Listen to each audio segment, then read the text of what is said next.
ஃபினான்ஸுங்கிற part வந்து இவங்களுக்கு எப்படி இருக்கும் அப்படின்னு பார்த்தீங்கன்னு சொன்னால் ஸ்திரமாக இருக்கும், ஸ்டாண்டர்டாக இருக்கும்.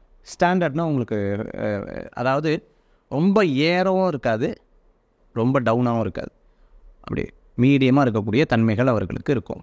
அதே மாதிரி உங்களுக்கு நல்லா சம்பாதிக்கணும்னு ஆசைகள் வரும்.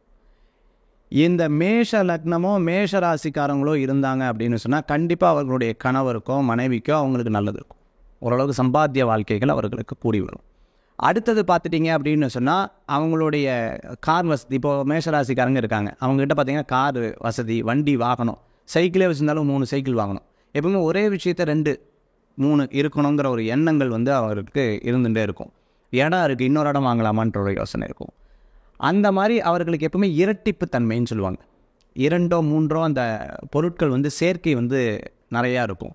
நீங்கள் அவங்க வீட்டில் கவனித்து பார்த்துட்டிங்கன்னா தெரியும், 2 வண்டி, 2 சைக்கிளு, 2 காரு, இந்த மாதிரி அதிகரிச்சுட்டே போகக்கூடிய தன்மைகள் வந்து மேஷ லக்னம் மேஷராசிக்காரங்களுக்கு. அப்போ ஃபினான்ஷியல் ரெட்டிப்பு ஆகுமா ஆகாதா? கண்டிப்பாக ரெட்டிப்பு ஆகும். பட் நான் சொன்ன வேலைகள் இருக்குது பார்த்தீங்களா, நான் சொன்ன வேலைகளை குறைச்சிட்டாங்கன்னா நிறைய பேர் மேஷராசிலேருந்து ஃபினான்ஷியலாக கஷ்டப்பட்டாங்கன்னு வைங்களேன், அப்போ அவங்களுடைய லக்னம் வந்து ஸ்ட்ராங் இல்லைன்னு அர்த்தம். அவங்களோட ஃபினான்ஷியல் பார்ட் கண்டிப்பாக அவர்கள்ட்ட நல்ல முன்னேற்றங்கள் இருக்கணும். இல்லைன்னு சொன்னால் அவங்க ஃபஸ்ட்டு ஒரு அஸ்ட்ராலஜர் கண்டிப்பாக பார்த்தே ஆகணும்.